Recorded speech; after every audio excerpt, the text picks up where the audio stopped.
Bienvenue sur Chronique Cosmique, le podcast des connectés qui cherchent des réponses au-delà du réel.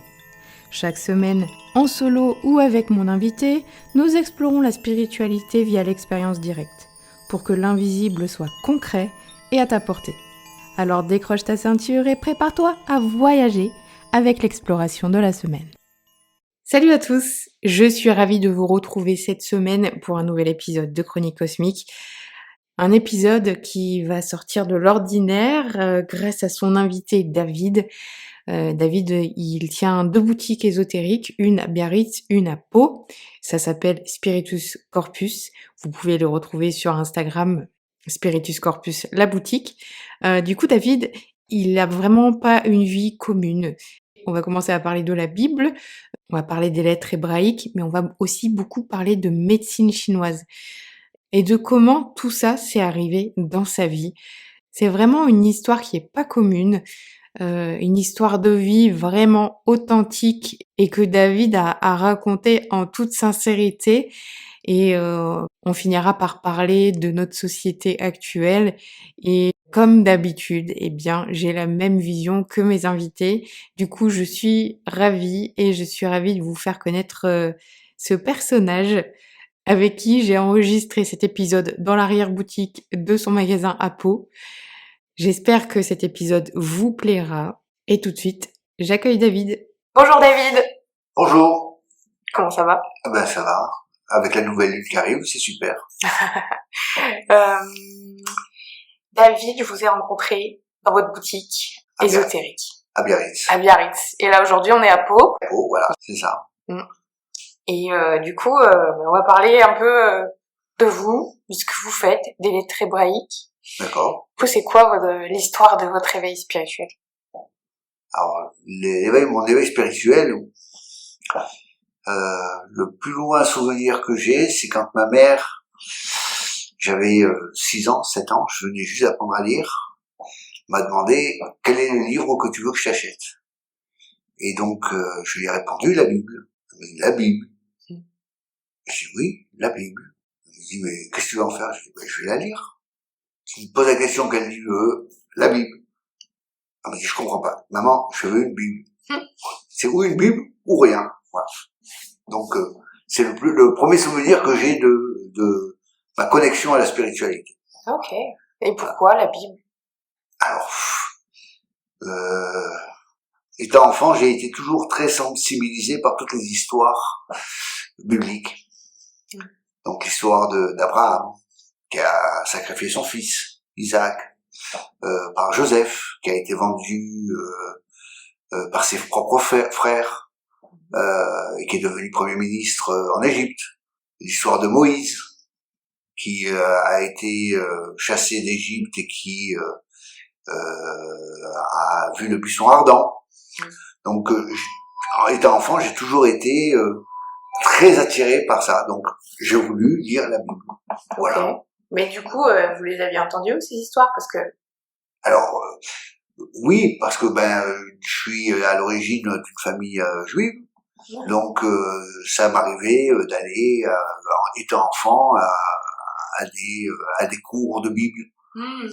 Sans savoir lire, mais bon, donc on entend, on écoute, et puis bon, voilà, donc j'ai étudié la Bible. Je comprends les surprises de votre maman. Oui, parce qu'on n'était pas une famille religieuse du tout. On est une famille dite traditionnelle, c'est-à-dire qu'on faisait la Pâque, on faisait Kippour, et c'est tout. Okay. On faisait pas ni le Shabbat, ni quoi que ce soit. Donc ça l'a étonné, oui, effectivement. Voilà. Donc c'est comme ça. Qu'est-ce que ça a donné, l'histoire de la lecture de cette Bible?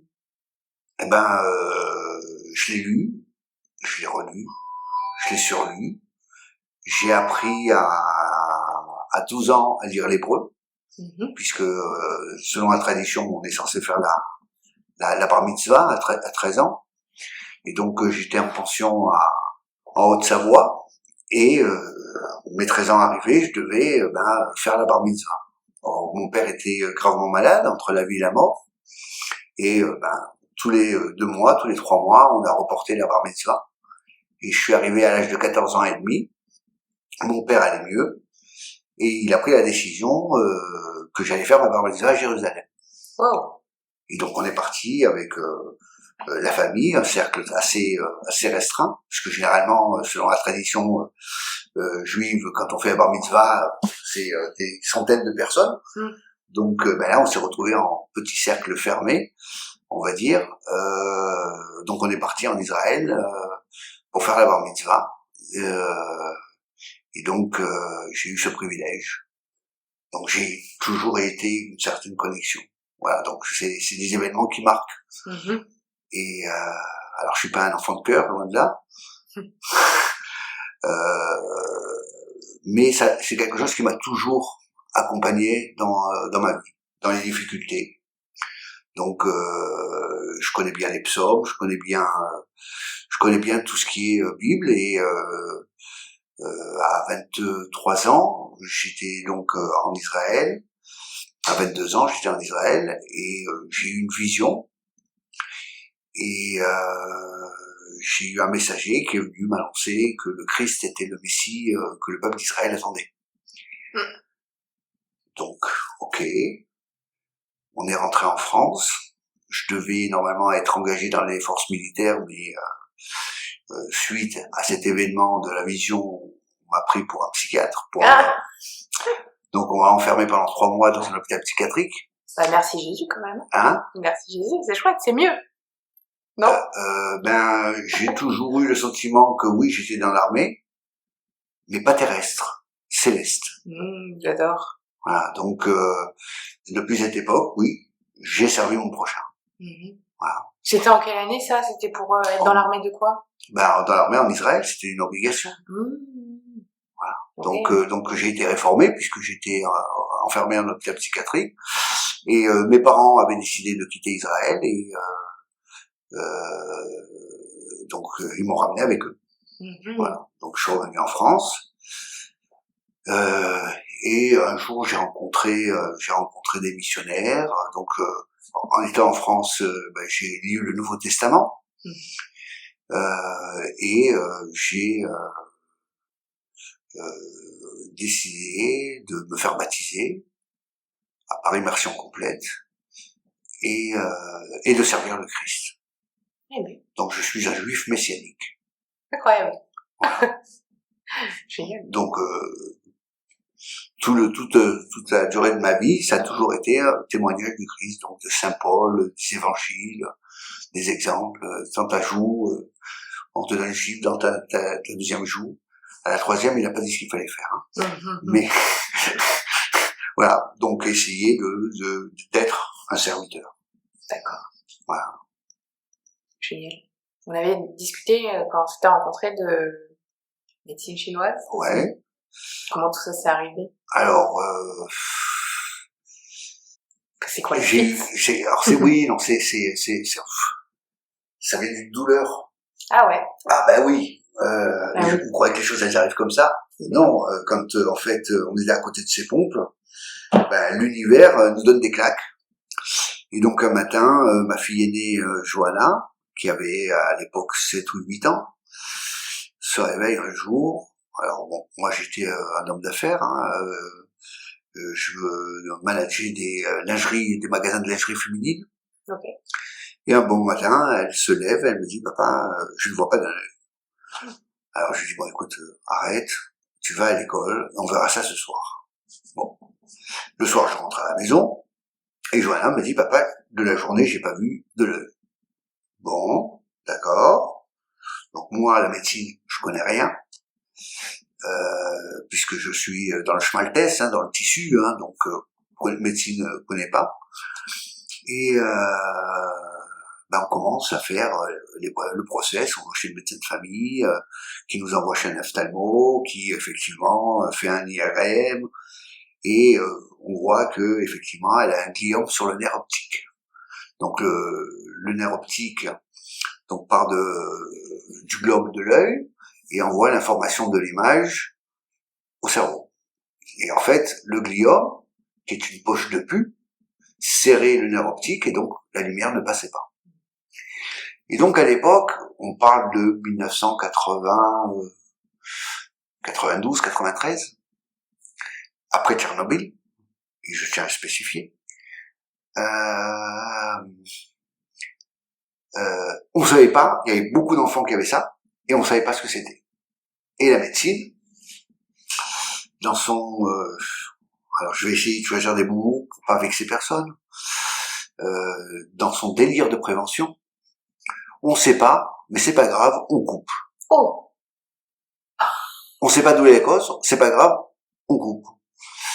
Donc, en 93, opération, trépanation, et on coupe le nerf optique parce que on pense que c'est possible que ce soit cancéreux, et donc si le gliome grossit, il va atteindre le chiasma qui est le carrefour, qui est le croisement, pas le carrefour, le croisement des nerfs optiques, puisque votre œil droit communique avec le lobe gauche et votre œil gauche avec l'œil droit, donc il y a à un moment donné un croisement, et si le gliome, selon leur dire, grossissait et pouvait atteindre le chiasma, elle devenait totalement aveugle. Donc, par prévention, on coupe. Donc, j'ai commencé à chercher des solutions. Avant l'opération, évidemment, j'ai cherché à trouver des solutions. Alors, on se retournait vers l'homéopathie, vers ci, vers là, patati, patata, on a essayé des trucs. Bon, on avait un certain laps de temps, puisqu'on a découvert ça au mois de mars, et le chirurgien qu'on avait vu à Paris avait planifié l'opération pour le mois de juin. Donc ça nous laissait un certain laps de temps. Tous les 15 jours ou 3 semaines, par mois, je ne me rappelle plus, on faisait un IRM de contrôle, d'être sûr que ça ne grossissait pas. Pendant ce laps de temps, j'ai essayé plein de trucs. On faisait des IRM. Il n'y avait pas d'amélioration, mais il n'y avait pas non plus d'amplification du problème. C'est-à-dire c'était stable. Et donc on arrive je crois que c'était le 20 juin ou un truc comme ça, donc à Paris, et on décide, donc on part avec ma femme, ma fille, en voiture, et tout le chemin, on commence à discuter, voilà, ça. Et je lui dis, bon, on a besoin de temps. On a besoin de temps, c'est stable. Pourquoi se précipiter? Parce qu'une fois qu'on a coupé, c'est fini. C'est irréversible. C'est pas dire, on coupe un bras, on met une prothèse. Nerf optique, à ce jour, il n'y a toujours pas de prothèse. D'accord? Donc je me suis dit, on a besoin de temps. On se met d'accord avec ma femme, comme quoi on va demander le report de l'opération. Donc on arrive devant ce fameux neurologue, et donc on lui partage nos sentiments, et tout d'un coup, il s'énerve. Oui, mais vous êtes complètement fou. Vous allez faire devenir votre fille aveugle. Et il prend ma femme à témoin et vous allez laisser faire ce fou, rendre sa fille aveugle. Ma femme a été glacée, elle me regarde, elle m'a dit, on va faire l'opération. Alors j'ai dit, pas de problème. Je pose la question à la petite, qu'est-ce que tu veux faire? Moi, je fais ce que maman me dit de faire. Oh. Pas de problème. Alors, moi maintenant, je prends ma voiture, je rentre à la maison, je ne participe pas à ce massacre. C'est votre choix, moi je suis pas d'accord, mon avis apparemment ne vous importe pas, le professeur peut dire que je suis un fou, moi j'ai posé une question, d'où ça vient, et il m'a dit on ne sait pas. On ne sait pas mais on coupe. D'accord? Et quand je lui ai dit ça, il s'est encore plus énervé évidemment. Donc, la gamine a été opérée avec toutes les conséquences que ça a eu sur sa... J'espérais tellement une issue favorable, moi. L'issue favorable, c'est que grâce à elle, alors bon, je vous raconte pas, je suis rentré de Paris à Marseille, donc c'est 7 à 8 heures de route. Pendant 8 heures, j'ai pleuré. Ouais. D'accord? Et j'ai décidé, du jour au lendemain, de tout arrêter mes affaires et d'aller apprendre la médecine chinoise. Excellent. Voilà. Et c'est ça qui a été le déclencheur.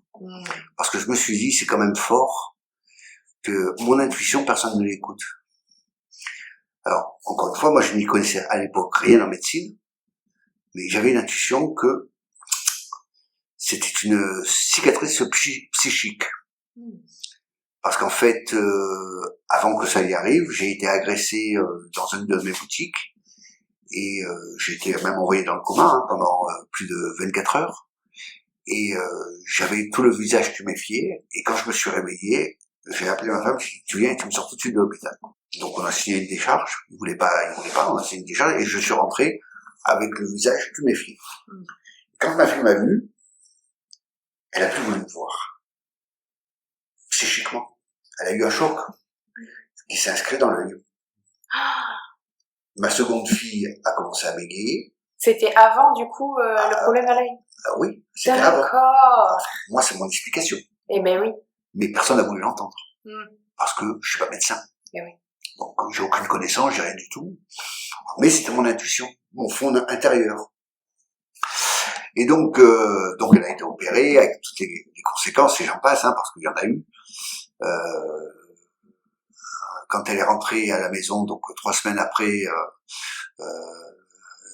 il a fallu d'urgence tout d'un coup repartir à Paris parce que il y avait une poche d'eau qui s'était créée derrière l'œil, en fait, avec l'œil qui sortait, un peu comme Quasimodo. Vous voyez ce que je veux dire?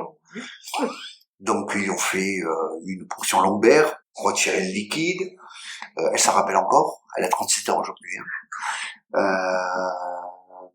Voilà. Donc et en fait, en voyant ça, je me suis dit jamais je me laisserai charcuter par de la médecine, parce que en fait, ils font n'importe quoi. Voilà. Et je suis allé apprendre la médecine chinoise. En apprenant la médecine chinoise, je me suis découvert un don avec la médecine manuelle. Donc j'ai beaucoup travaillé en médecine manuelle, j'ai appris aussi l'acupuncture, la phytothérapie, les minéraux, et en fait j'ai énormément progressé, puisque malgré qu'on avait l'interdiction de pratiquer tant qu'on n'avait pas fini la 3e année, moi dès la première année j'ai commencé à pratiquer ce qu'on m'avait enseigné à l'école. Si bien que même à l'époque je faisais les marchés, puisque j'avais liquidé mes anciennes affaires, j'avais fait table rase. On m'appelait le marabout.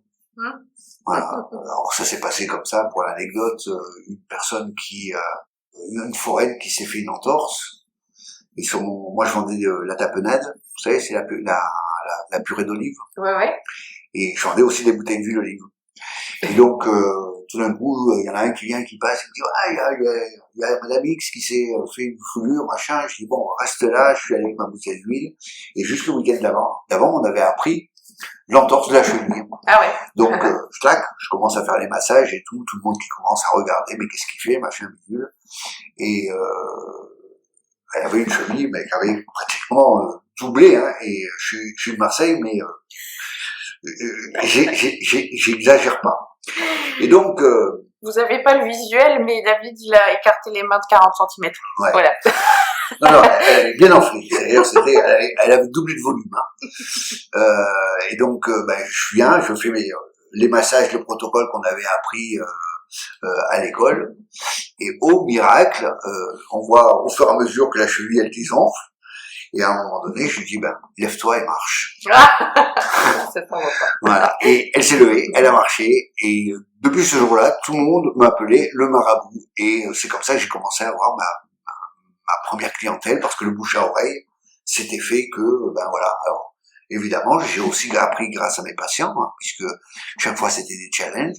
Je n'ai jamais chronométré mes soins, parce que j'étais en phase d'étude, de comprendre, et j'ai vu que oui, dans les mains, j'avais du chi, de l'énergie. Okay. Voilà. Et donc, j'ai continué mes études, donc c'était 4 ans à l'époque, et je suis parti en Chine.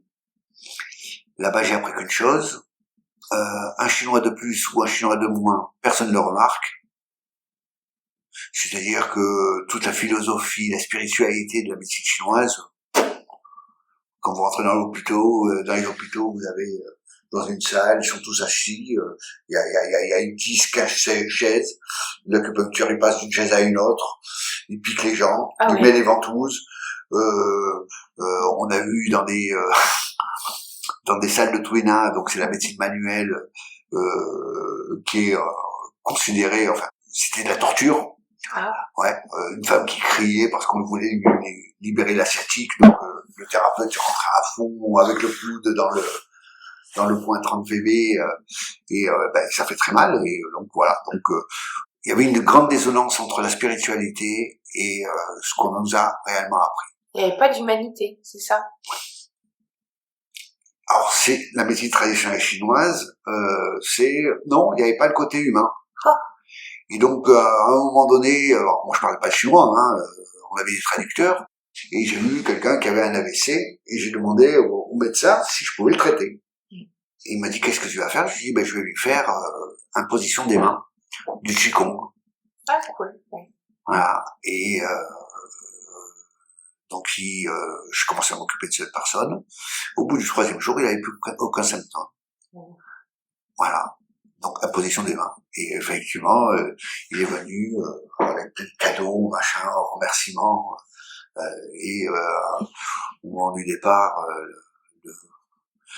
le professeur de l'université qui manageait notre groupe m'avait invité à s'asseoir à côté de lui, et quand il a appris que je parlais l'hébreu, etc., il m'a fait un signe de respect en disant oui, vous savez que on était à Shanghai, donc Shanghai a hébergé les Juifs pendant la Seconde Guerre mondiale. Ah, Donc il y avait une tradition de respect par rapport à.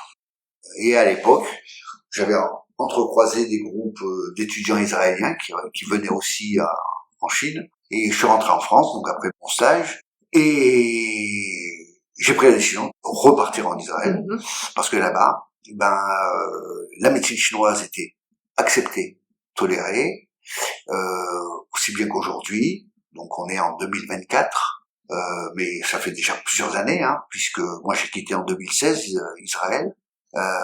Donc dès que je suis arrivé donc c'était l'an 2000 à peu près, ouais. Dans tous les hôpitaux, il y a un service de médecine alternative. Ah, c'est-à-dire, on travaille en intelligence. Alors, Israël, c'est un pays en guerre, faut pas oublier, donc elle n'a pas les moyens d'avoir des malades. D'accord? Donc, on n'entretient pas la maladie. Donc, on trouve des solutions. Si c'est la médecine conventionnelle, c'est la médecine conventionnelle. La médecine manuelle peut venir en plus. Donc, j'ai eu le privilège de travailler à l'hôpital Hadassah, à Jérusalem. J'ai été embauché par le médecin-chef, parce qu'en fait, on assistait tous les deux à un cours d'énergétique. Et elle était prise de migraine. Et en fait, avec tous ces cachetons, il n'y a rien qui passait. À un moment donné, j'ai dit, si tu veux, dans le break, on se trouve un coin et je te fais de la médecine manuelle pour te libérer. Au début, elle m'a envoyé bouler, puis à un moment donné, elle m'a appelé, elle me dit, je suis trop mal, viens. J'ai fait de la médecine manuelle, et 10 minutes après, j'ai dit, tu te reposes, voilà. Elle est revenue en classe, elle me dit, mais tu m'as fait quoi, là? J'ai dit, je t'ai réaligné dans l'espace. Et donc, elle me dit, bon, demain matin, tu viens me voir, je vais voir le directeur général pour qu'on t'embauche. Voilà, donc j'ai travaillé pendant pratiquement 1 an à l'hôpital Hadassah. Donc, j'ai travaillé dans le milieu hospitalier. Voilà, donc je travaillais avec les missiles de guerre, les cils, et là, voilà, donc pendant 1 an, pratiquement. Donc, j'ai acquis beaucoup d'expérience, et beaucoup de compréhension. Et j'y ai mis aussi beaucoup d'amour et beaucoup d'humanité. Parce que la médecine a toujours été considérée comme l'art des arts. On l'appelle même le grand art. Et aujourd'hui, hélas, c'est devenu le grand commerce. Ouais. Voilà. Pour finir l'histoire de ma fille, parce elle a quand même une fin, cette histoire. Allons-y. On est en Israël, elle va faire un contrôle, elle a à peu près 14 ans. Donc 8 ans après, à peu près. 7 ans après, 7-8 ans. Elle va faire un contrôle, et donc elle voit un médecin, et le médecin lui dit, mais pourquoi on t'a opéré? Elle dit, alors il dit, oui, mais aujourd'hui, on sait que c'est pas cancéreux, parce qu'il y a tellement d'enfants qu'eux, donc ils ont observé, ils ont appris, donc en fait, il n'y aurait aucune raison de l'opérer. Voilà, ça c'est, voilà. Donc aujourd'hui, on sait que, mais Johanna a été le lapin d'expérience sur lequel on a appris que, voilà, et la voix dans le désert n'a pas été écoutée. C'est-à-dire que, en tant que père, elle est venue en pleurs, elle me dit, oui, papa, tu sais que j'aurais jamais dû être opéré. Je dis, écoute, c'est passé, t'as choisi, tu l'as fait, t'es en bonne santé. Chaque fois qu'elle a des problèmes de dos, de compensation, machin, j'étais là pour la réparer. Donc, j'ai dit, tout va bien. Voilà. Maintenant, tu continues ta vie. Voilà. Donc elle a passé le plan de congé, elle est mère de 3 enfants, elle vit bien, elle est totalement indépendante, donc c'est derrière elle, c'est derrière moi. Mais s'il n'y avait pas eu ça, non, mais jamais j'aurais été sur cette voie, quoi. Et oui. Voilà. Bon, on sait pas en même temps. Mais Non, oui. je pense que des fois la vie elle est directrice, elle est Ouais. matrice, et si on a vraiment une voie à suivre, pas qu'il arrive à nous amener sur cette voie. Alors après, il y a 2 solutions. Ou on a le cou raide et on résiste, et plus on résiste, et plus... Mais c'est ça. Mais quand on résiste une fois, et ben paf, on se prend un truc encore plus dur après. Ouais, C'est voilà. ça ce que je pense. Ou alors, on est humble, on baisse la tête, on dit amen, ok, et puis on marche sur la voie, et là, on comprend que c'est la voie. Moi, j'ai baissé la tête. Ouais. Voilà. Donc, heureusement que j'avais l'enseignement du Christ. Donc, c'est ce qui m'a amené à la médecine chinoise, et j'ai eu le privilège aussi de découvrir aussi la puissance des lettres hébraïques. Donc, il y a beaucoup de travaux qui ont été faits sur les lettres hébraïques, et tout particulièrement un ostéopathe français, si je me trompe pas, il s'appelle Giuliani, il pratique toujours à Aix-en-Provence, qui a fait un travail sur les lettres hébraïques et le corps humain. Et en fait, chaque vertèbre correspond à une lettre hébraïque. Incroyable. Les organes ont une résonance avec les lettres hébraïques.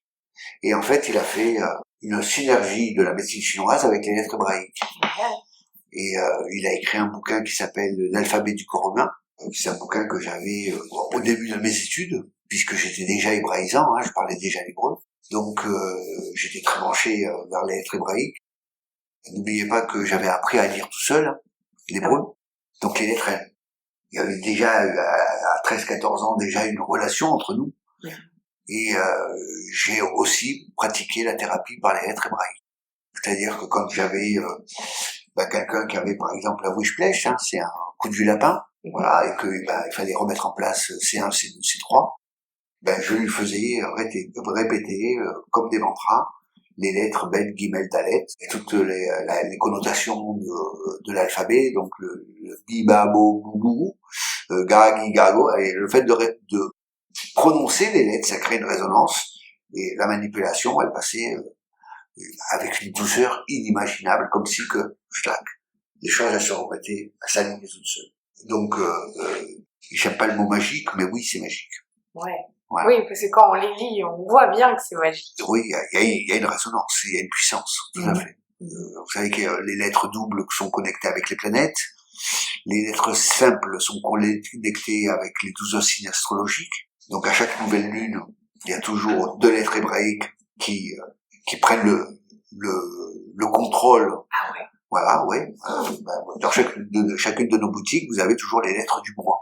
Donc une simple et une double, qui correspond à, par rapport au calendrier hébraïque, les lettres du mois qui managent. Ça, on l'apprend dans la Kabbale.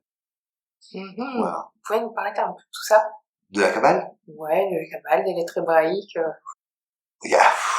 C'est vrai qu'on entend toujours parler de la Kabbale, enfin moi perso, mais je ne sais pas ce que c'est. Et j'ai jamais pris le temps d'aller voir. Alors, la Kabbale, c'est... le mot Kabbale veut dire recevoir. Donc, on dit que Adam, quand il a été chassé du jardin d'Éden, il est parti avec un livre, le manuel d'instruction, qui s'est propagé par la voie orale.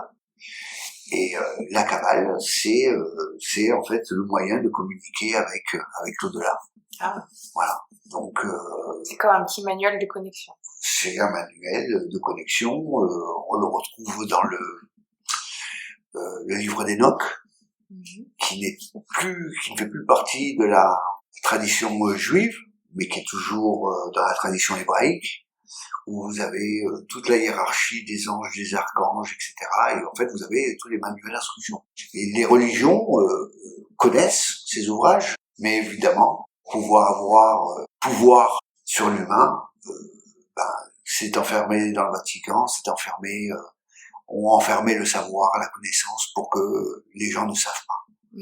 Et le fait que, c'est un peu comme la médecine, quoi. Donc c'est de la manipulation. Et oui. Parce que si les gens savent qu'on peut se connecter à Dieu facilement et qu'ils n'ont pas peur de la mort. Dieu, Ils ont pas d'intérêt. Dieu, j'en sais rien, mais je dirais à la source. À la source, oui, à l'univers. Voilà, parce qu'il y a des gens qui, Dieu, quand ils entendent Dieu, donc, on peut dire l'énergie, on peut dire, c'est pas important. Oui. Le mot qu'on met, ce qui est important, c'est la connexion. Ouais. Voilà. Donc, ce sont des outils que j'ai acquis, puis qui m'a permis d'avancer, de connaître, de comprendre surtout. Et aussi, je m'en suis servi pour diriger ma vie. Quand je suis rentré en 2016, c'était après avoir été pendant 1 an en prison en Israël. Ah ouais? Ah ben oui, mais attendez, je vous ai dit, 1 heure, je pourrais écrire des livres. Oui, j'ai été accusé, puisque je suis français. Alors en France, je suis juif, mais là-bas, je suis plus juif, je suis français. Et ouais. D'accord? Et donc, comme je suis français, on m'a accusé de violence envers mes enfants. Oh. Oui, il y a eu un événement dans un jardin public avec ma 4e fille. J'ai 6 enfants, qui était très jalouse de son petit frère et qui a essayé de l'agresser. J'ai essayé de les séparer, donc j'ai essayé de l'immobiliser, et une personne a interprété l'immobilisation comme une violence. Et donc j'ai été convoqué à la police. T'es français? Oui, je suis français. Les Israéliens, dans leur orgueil de perfectionnisme, puisque c'est le peuple élu, ils connaissent tous, ils sont meilleurs que les autres. Donc les Français battent leurs enfants. Non. D'accord? Donc des raisonnements primaires. Or, comme je vous ai dit, j'ai eu 6 enfants. Donc on m'a mis une accusation attendez, le chef d'accusation, alors c'était l'État d'Israël contre Eric de Vichy, pour harcèlement envers des enfants. Oui. Voilà. Donc le chef d'accusation a été modifié par le jugement, mais c'est un pays corrompu. Ah oui.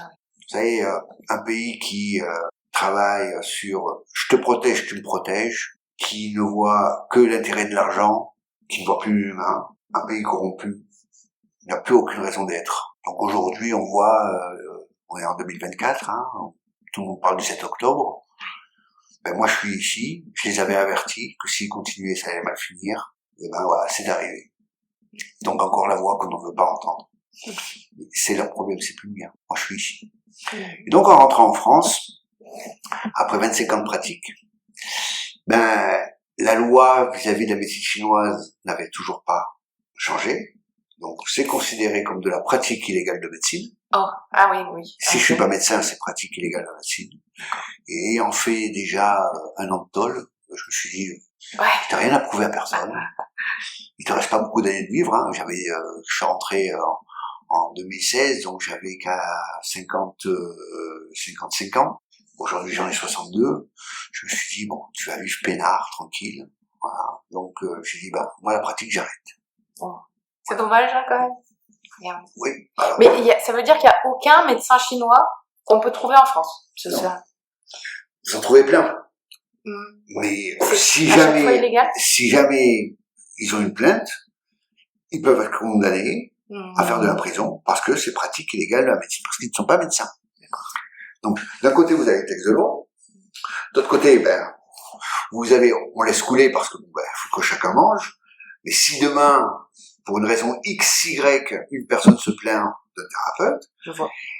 Et qui n'est pas médecin, donc protégé par le corps médical, donc c'est pratique illégale de la médecine. D'accord. Et donc, il y a des gens qui ont fait de la tôle. Alors, c'est vrai que le nombre de gens qui ont fait de la tôle est infime par rapport aux gens qui pratiquent.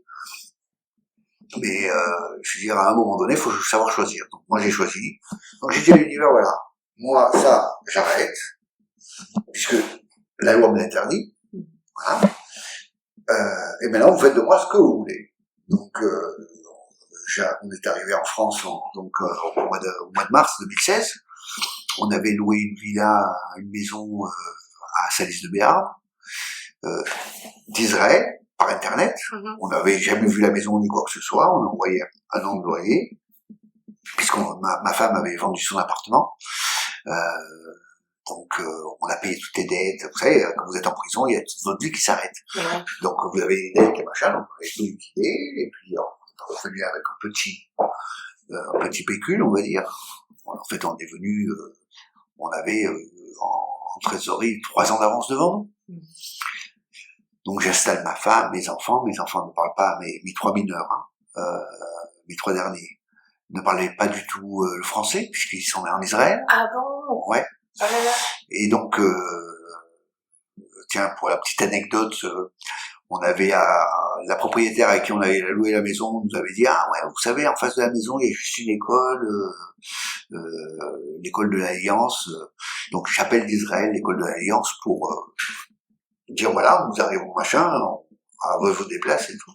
Et donc, quand j'ai appelé, j'ai envoyé un mail, j'ai demandé l'adresse mail, j'ai envoyé le mail, j'ai appelé 2e fois, 3e fois. On m'a jamais répondu. Et donc, quand on est débarqué, je suis allé voir la directrice. Elle me dit, monsieur G, je suis désolé, mais je croyais que c'était un canular. Ah. Qu'on nous appelle d'Israël. Donc, comme il y avait Vigipirate, on était juste après l'attentat de 2015 à Paris. Donc, il y avait Vigipirate et il y a des traquenards, des machins, et la directrice dit, dans un petit village du Béarn, on nous appelle d'Israël, c'est quoi ce truc? Donc elle a cru que c'était un canular. Donc elle a vu que c'était pas un canular, donc nos enfants ils ont été très bien intégrés, voilà. Et puis bon, je prends le journal et je dis bon maintenant, ok, tout est placé, je fais quoi? Et je vois boutique ésotérique à Biarritz. Ah ouais. Donc je téléphone, je vais voir, je discute, machin, bidule. Donc la personne qui vendait à l'époque sa boutique, c'était beaucoup trop cher par rapport d'abord à l'argent qu'on avait, et surtout par rapport aux chiffres qu'elle avait présentés. Et donc je lui ai dit voilà, j'ai dit si vous voulez, moi je vous aide à vendre votre droit to buy, et moi je vous rachète le stock. Et c'est ce qui s'est passé. Donc je l'ai aidé à vendre son droit to buy, parce qu'elle trouvait pas de successeur puisque ses chiffres n'étaient pas bons. Et j'ai rouvert tout de suite quand elle a fermé. J'ai ouvert la petite boutique à Biarritz. Voilà, c'est comme ça que ça s'est mis en marche. Et donc évidemment, j'ai fait bénéficier tous les clients de mes connaissances. Donc, j'ai établi des protocoles avec des pierres. Par exemple, pour le ici maintenant, qui est primeur. Pour être hyper aligné, il faut être dans le ici et maintenant. Alors, ici, c'est l'ancrage. Maintenant, c'est le temps. Or, dans les connaissances que j'ai acquises, le ici et maintenant est dirigé par 2 organes dans notre corps. Vous savez lesquels? Non, je vous laisse dire. Essayez d'imaginer quels sont les organes qui peuvent diriger le ici et maintenant. Franchement, je donne ma langue au chat. Ouais, ok. Alors, l'organe qui permet l'ancrage, chez la femme, c'est l'utérus. Ah ouais. Chez l'homme, c'est la prostate. Et le temps, donc le maintenant, il est dirigé par la thyroïde. Et en fait, c'est un couple d'organes, puisque l'espace-temps sont inséparables, en tout cas dans notre univers, donc ils travaillent ensemble. Ah oui. Comme un couple. Et donc, un problème thyroïdien peut être la conséquence d'un trouble utérien, et vice-versa. Et en Israël, j'ai beaucoup travaillé avec les pierres pour aider les femmes à rentrer enceinte. Et donc j'ai établi ce protocole et ça marche du feu de Dieu. Je veux dire, quand les gens pratiquent la lithothérapie avec le protocole, donc c'est 3 pierres qu'on choisit selon la personne, si elle est en hypo ou en hyperthyroïdie, c'est pas la même pierre.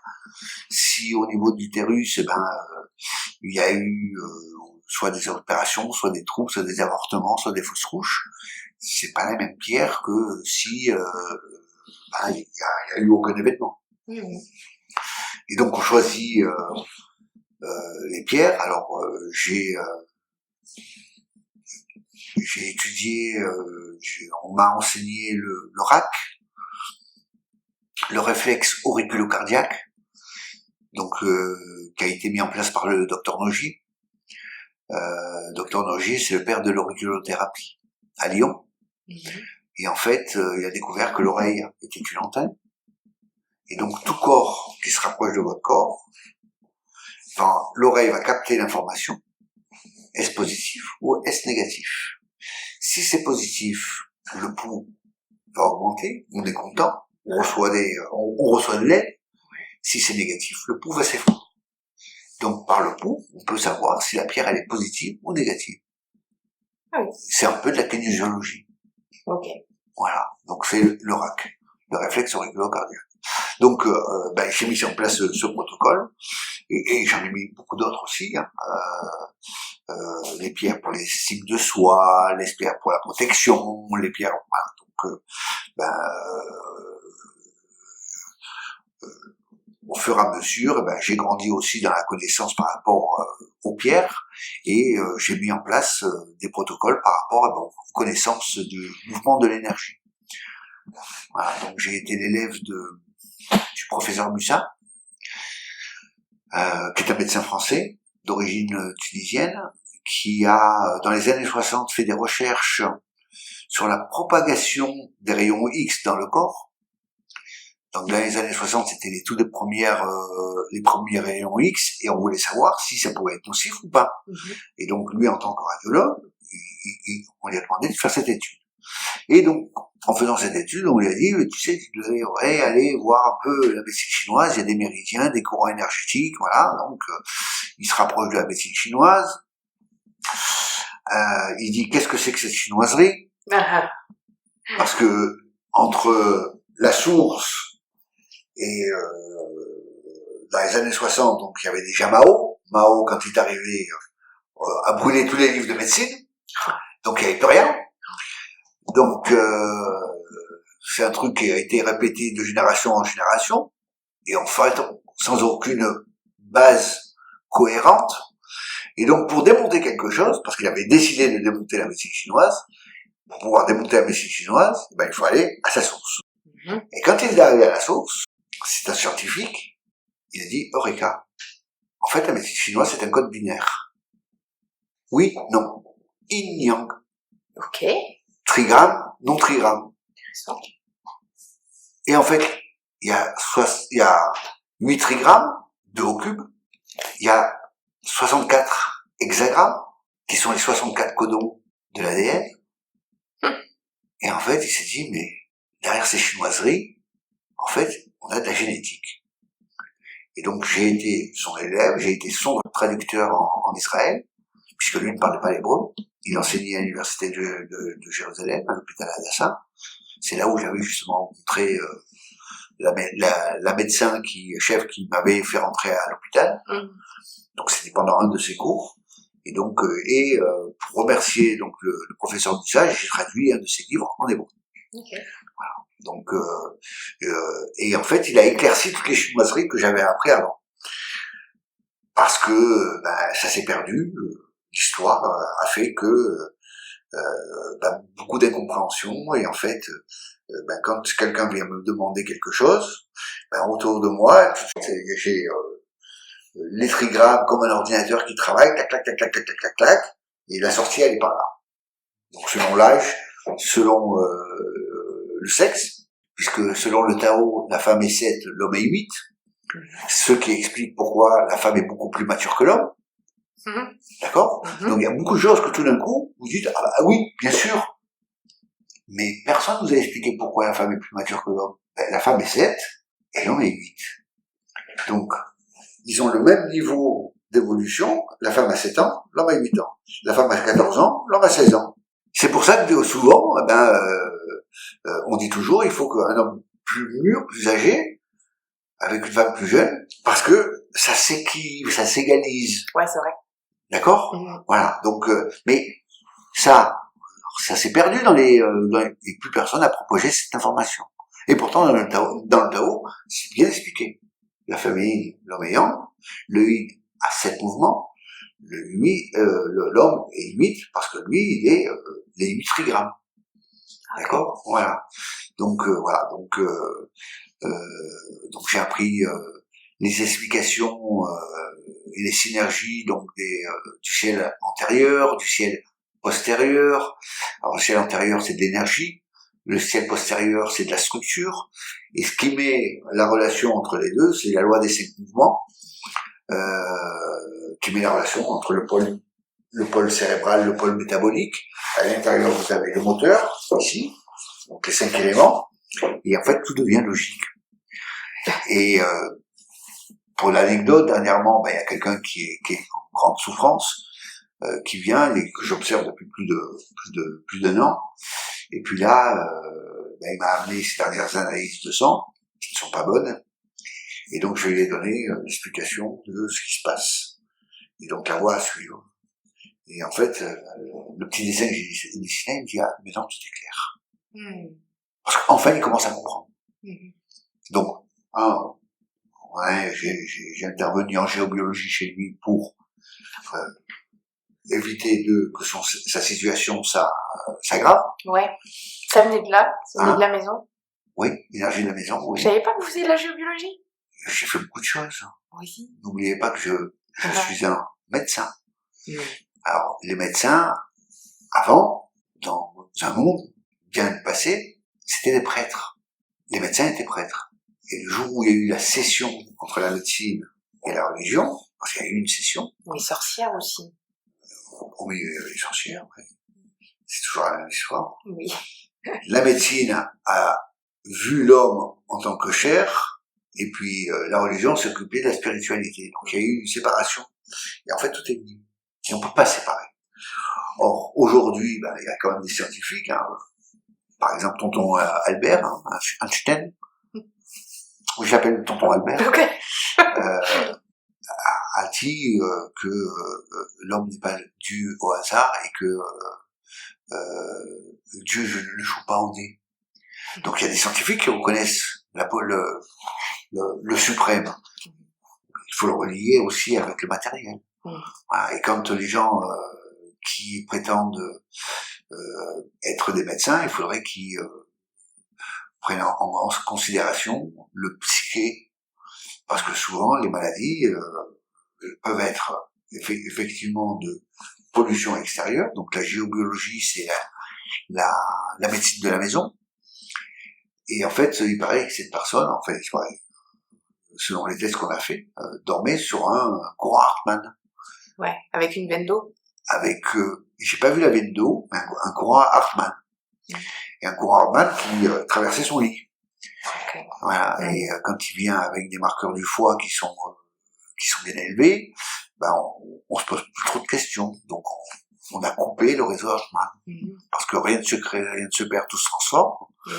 Donc le tout c'est de faire les choses. Donc on a fait la géobiologie. Donc comme c'était une maison, il habite une maison qui est pas une forme géométrique sacrée, ou rectangle, ou ronde, ou carré. Donc c'est un petit morceau par-ci, un petit morceau par-là. Donc j'ai fait installer des pointes de cristal de roche dans son jardin pour créer des... Ah ouais, avec du cristal. Intéressant. Oui, le cristal, vous savez que c'est la pierre qui... d'abord, sa composition, c'est de la silice. Or, la silice est le minéral que vous retrouvez le plus en quantité dans la croûte terrestre et dans votre corps. C'est pour ça qu'on dit que le cristal de roche est un amplificateur. Ouais. D'accord. Moi, je fais juste avec des pierres levées. Oui. Des grosses pierres. Non. De plus de 20 kilos. Non. Pas avec ma technique à moi, c'est ça. Il y en a qui mettent des grosses pierres. Mais j'ai appris que on est à l'époque des nanos. Ouais. Tout petit. En fait, c'est pas trop la grosseur qui est importante. C'est surtout la manière dont elle est taillée. Donc, dans la boutique, j'ai des petites pointes hexagonales. Alors, pourquoi hexa? Hexa, c'est 6.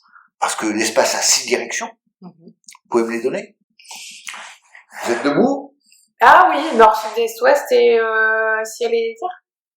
Ah, oui, on peut dire devant, derrière, droite, gauche, haut, bas. Ah, j'ai pas pensé à ça. Mais oui, mais vous les avez dit, mais avec un autre langage. Donc c'est pas faux. Il a fallu le traduire. D'accord? Donc oui, donc elles sont taillées d'une manière hexagonale. Et en fait, le fait de les enterrer dans la terre, elle crée une colonne de lumière. Donc comme si il y avait énergétiquement une maison parfaite. Voilà. Donc rien ne se crée, rien ne se perd, tout se transforme. Et donc on a coupé son réseau Hartmann avec un fil de cuivre. Ah, il me dit, ça c'est pour anecdote, tu te rends compte que ma vie ne tient qu'à un fil? Je dis oui, mais il est de cuivre. Voilà. Donc alors ça s'est fait vraiment dernièrement, hein, ces jours derniers, donc j'en fais pas mon métier, c'est pas mon métier. Mais oui, j'ai des connaissances et quand je rencontre des gens sur le chemin, je partage avec eux. Voilà. Et si je peux faire quelque chose en extra, mais j'en ferai pas mon métier. C'est-à-dire que si de mon téléphone, oui, j'ai entendu que vous faites, non, je fais pas maintenant. Ouais. Vous venez, je vous explique, c'est vous qui allez le faire. Moi, je ferai pas.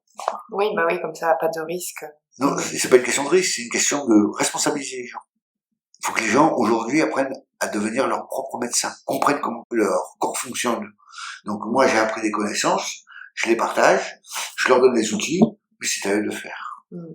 Il faut qu'ils se prennent en charge. Le fait de savoir qu'on a la sécurité sociale, bon, c'est plaisant, hein, mais jamais ils se prennent en charge. Donc, moi, je dis, vous avez créé le problème. Ben oui, parce que quand quelqu'un est malade, c'est qu'il a créé le problème. Directement ou indirectement, consciemment ou inconsciemment, en tout cas, il n'a pas été responsable de son corps. Donc, il a créé le problème, et il a qu'à créer la solution. Tout le monde n'a pas cette conscience, c'est ça. Ah oui, mais il faut éduquer les gens. Donc, c'est ce que je fais. Voilà. Donc, derrière moi, j'ai rencontré quelqu'un, vous voyez, là, dans la pièce, j'ai mon lit de soins. Donc, ça m'arrive de temps en temps de faire, mais c'est vraiment des exceptions. Je ne veux pas retourner en arrière. C'est parce que je sais que il n'y a pas d'autre solution. C'est aussi bien, de donner des petits conseils comme ça. Oui. C'est chouette. Alors les gens voient s'ils sont sérieux ou pas, parce que vous avez des capricieux. Je veux tout de suite. On va voir si tu veux tout de suite comment tu vas te respecter, te réparer. Si tu te répares pas, moi j'ai aucune raison de me fatiguer pour toi. Voilà. C'est vrai, c'est pas mal de responsabiliser les gens. Oui, surtout au niveau de la médecine, de la santé. Puisque c'est la plus grande fortune qu'on a. Quand on est en bonne santé, on peut tout avoir. Quand on est malade, on n'a plus rien. Ouais. J'aime bien cette philosophie aussi de je crois que c'est les Chinois qui... Oui. Normalement, on ne paye son médecin que quand on est en bonne santé. Quand on est malade, c'est la faute du médecin. Exact. J'adore. Oui. mais, le médecin, qui est généralement quelqu'un d'assez intelligent, il donne des consignes. Si les consignes ne sont pas appliquées, c'est plus sa responsabilité. Voilà. Donc il faut, Donc c'est comme vous achetez une voiture, vous roulez. Bon, quand vous avez plus d'essence, vous avez un voyant, clac, il faut mettre de l'essence. Vous mettez de l'essence. Admettons qu'il y en a un qui se dit tiens, je vais pisser dans le réservoir. C'est du liquide. À un moment donné, il faudrait qu'il assume le nettoyage du moteur. Donc voilà, non. Quand on achète un appareil, il y a des consignes, c'est garanti, mais si l'usage n'est pas conforme aux instructions du constructeur, la garantie ne tient plus. Voilà, en médecine, ça doit être la même chose. Voilà. Donc souvent j'envoie des conseils par mail, puisque j'avais fait à l'époque des fiches d'exercices, de protocoles. Quand la personne a besoin, on a quelques fichiers, on envoie par mail, vous faites ça. Et quand les gens reviennent, on leur dit, vous l'avez fait, vous l'avez pas fait. Il y a des gens qui viennent qui me disent, vous savez, je l'ai fait, c'est super, machin, très bien. On les encourage à continuer, évidemment. C'est chouette. Voilà. Donc voilà. Donc c'est pas une boutique ésotérique comme les autres. Non. Loin de là. C'est pas comme les autres, c'est d'abord un lieu de rencontre.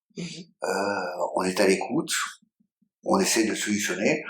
Dernièrement, j'ai une dame qui m'a téléphoné, elle me dit oui, monsieur, je dois aller venue ici à la boutique, donc j'étais à Biarritz, je dois être opéré, machin, il me faudrait une pierre. J'ai dit madame, quelle opération? On sait pas encore. Je dis on sait pas, moi je peux pas vous conseiller.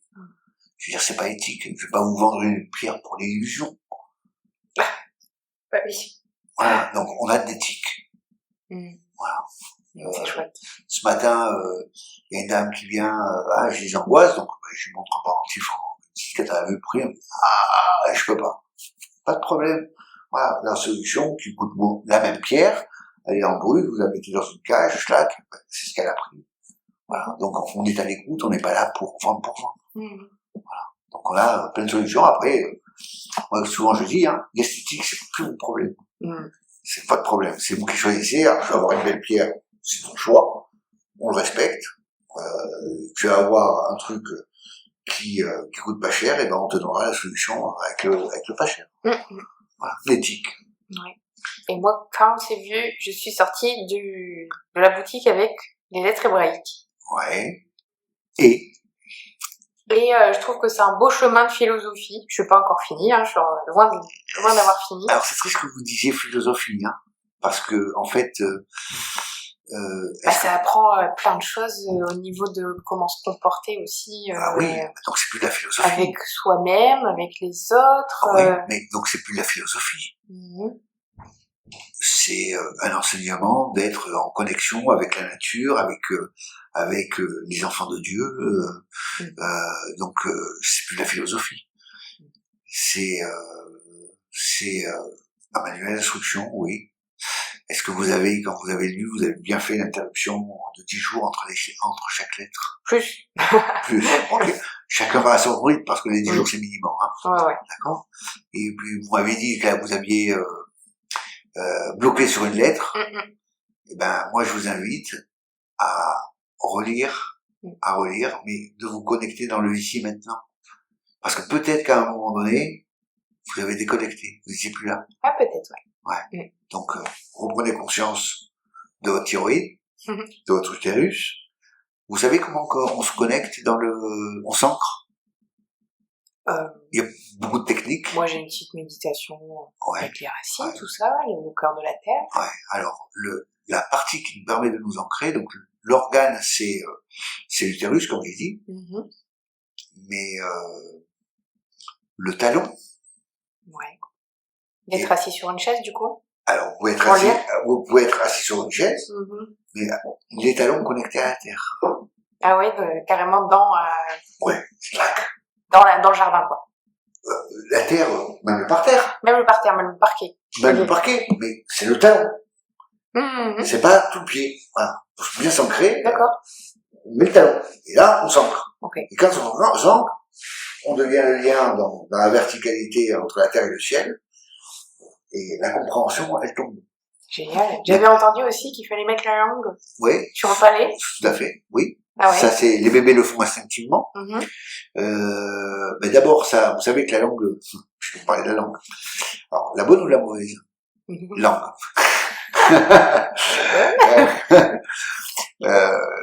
Le Christ a dit que par la langue, on peut tuer ou on peut bénir.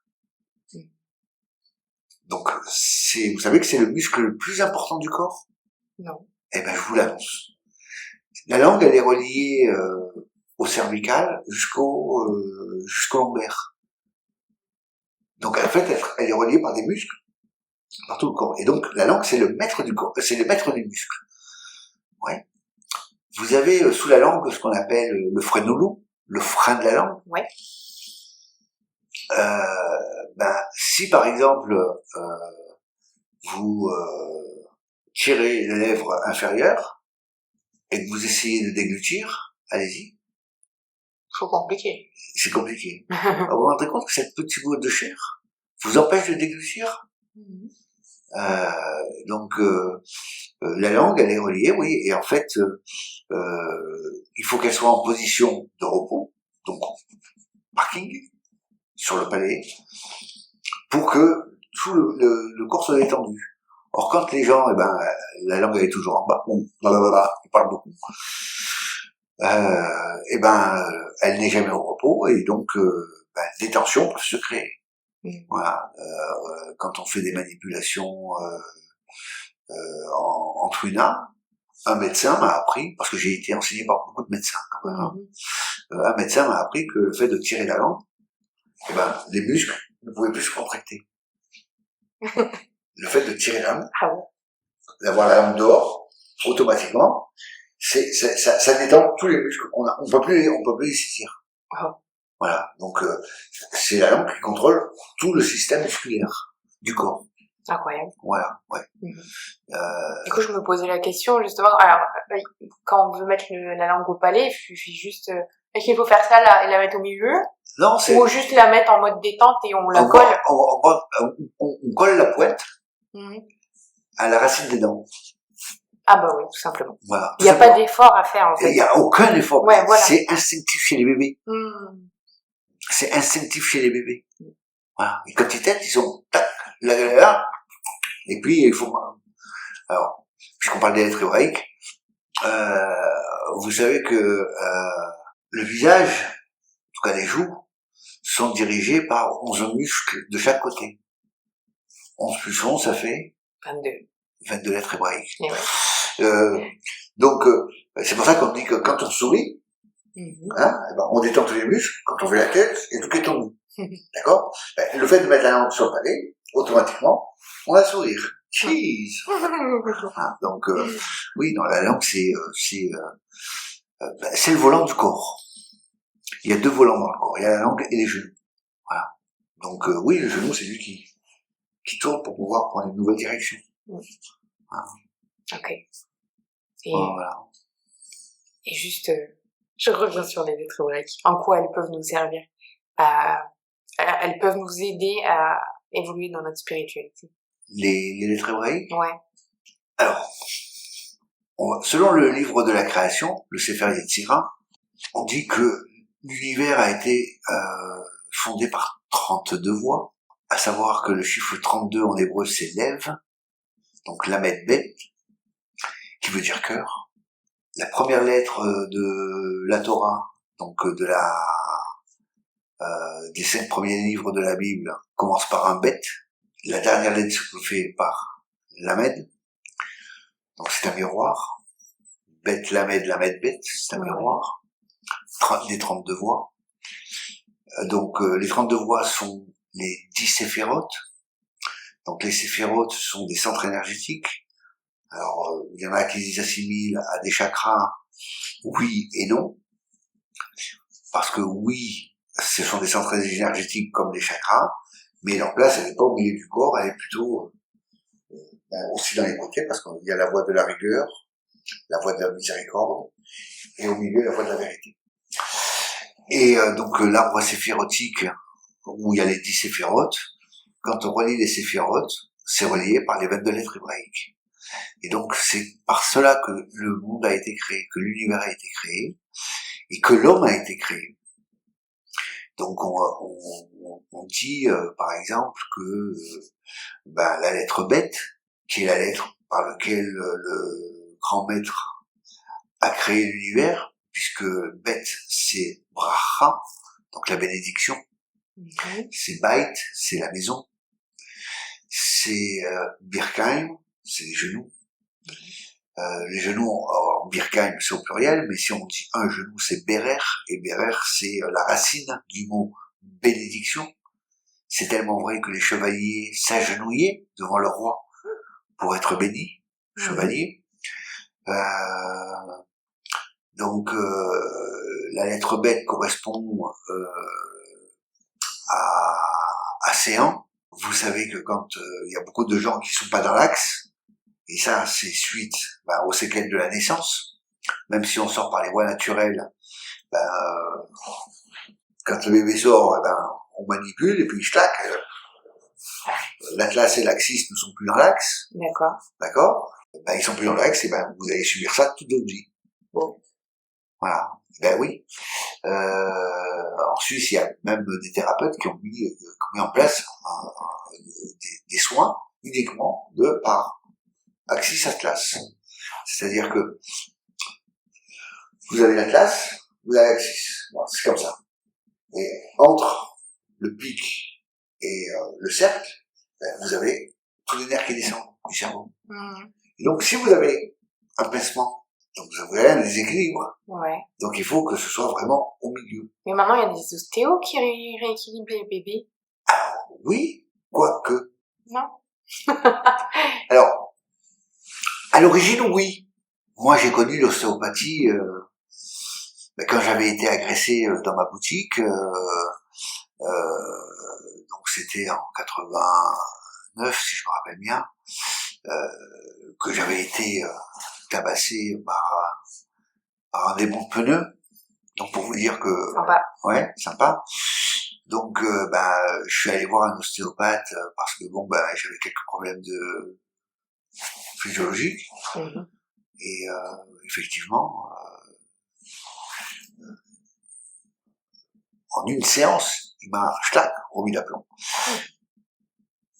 Vous savez que j'ai entendu, alors je l'ai pas contrôlé, à vérifier, mais il s'avérerait que pour être reconnus, les ostéopathes se sont engagés à ne plus faire de manipulation cervicale.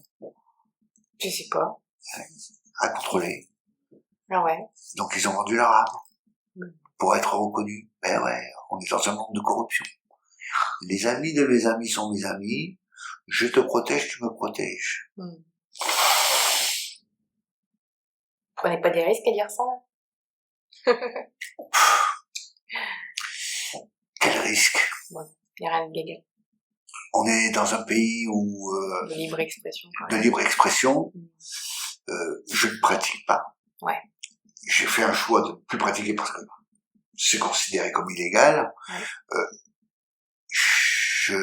J'ai fait un an de tôle en Israël parce que je leur disais ce que je pense.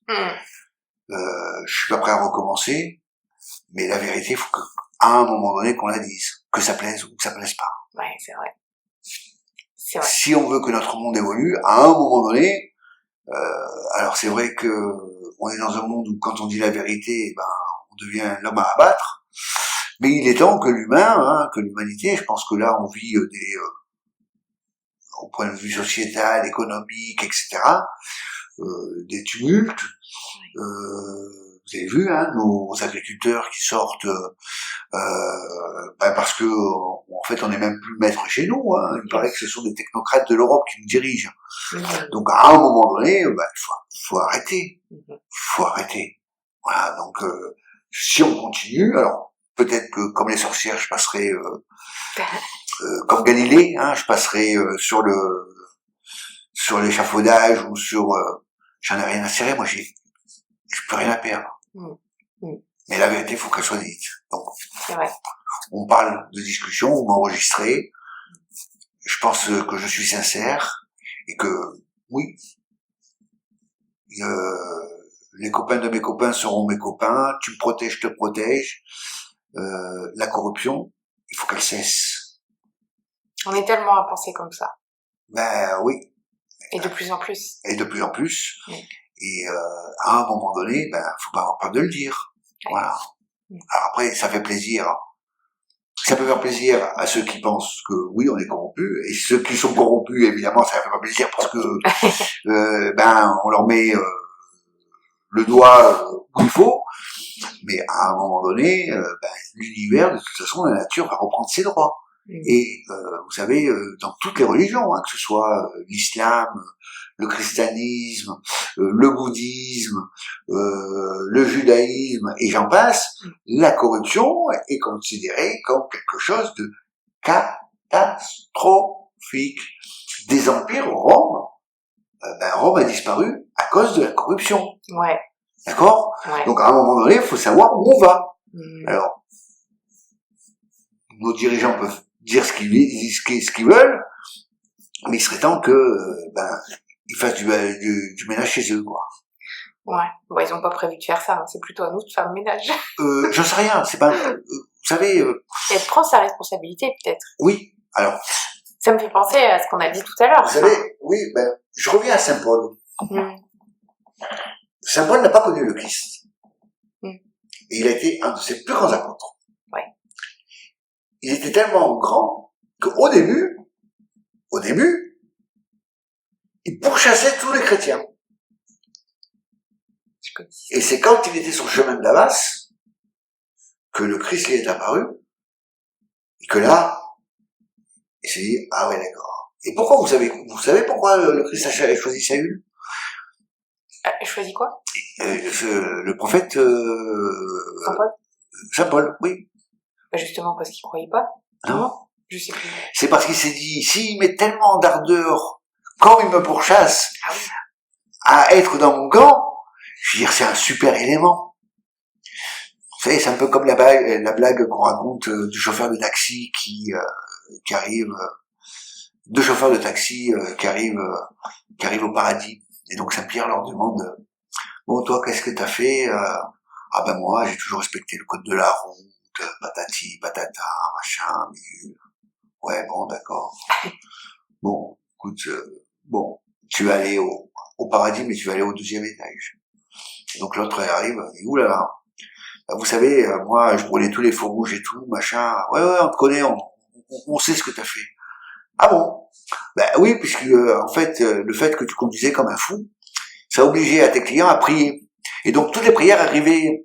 Et donc on s'est dit, mais c'est celui-là qui sort un peu de l'ordinaire, qui ne respecte pas les lois que les hommes établissent, qui a créé justement ce ferveur de foi chez les gens, parce que les gens avaient peur, donc ils priaient. Et en fait, toi tu vas aller au 7e étage. Donc Saint Paul, c'est un peu cette histoire. Ouais. Voilà.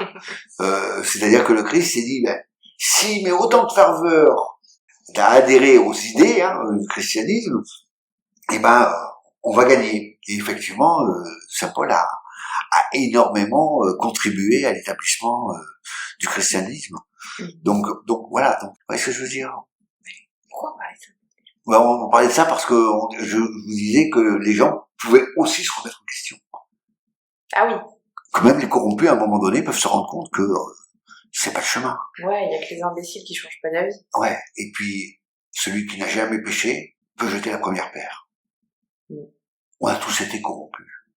Après, quand on a pris conscience, on peut dire non. Voilà. Donc, de ne plus être dans ça. Mais il faut avoir beaucoup d'humilité. Je veux dire, on peut pas toujours juger, lancer la pierre sur les gens. Non. Les gens peuvent aussi se remettre en question. C'est ma croyance dans l'humain. Il est capable de prendre conscience d'eux. Et à ce moment-là, il peut devenir un très bon élément. Ouais.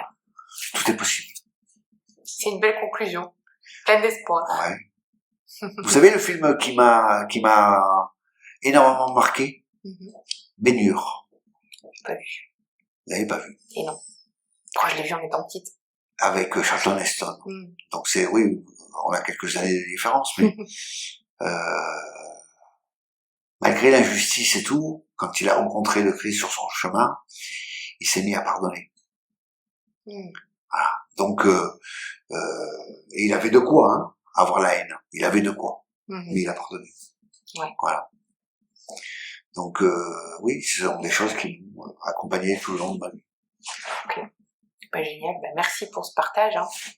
C'était aussi un plaisir commun, je pense. C'était vraiment très chouette. Voilà. Alors du coup, Spiritus Corpus. Spiritus Corpus, oui. Voilà. Donc vous avez vu notre devise? Non. Votre croissance commence ici. Ah, c'est chouette.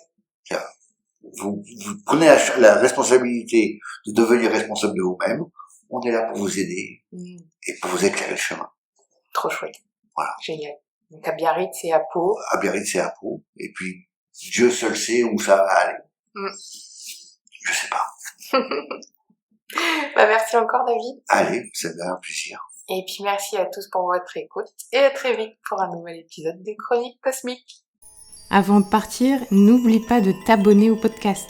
Si tu as quelques minutes, je serais vraiment reconnaissante si tu me laissais 5 étoiles et un commentaire à propos de l'épisode. C'est toujours un plaisir pour moi de voir que le podcast est utile. Pour me suivre chaque jour, retrouve-moi sur mon compte Instagram, Chroniques Cosmiques. Je te dis à très vite.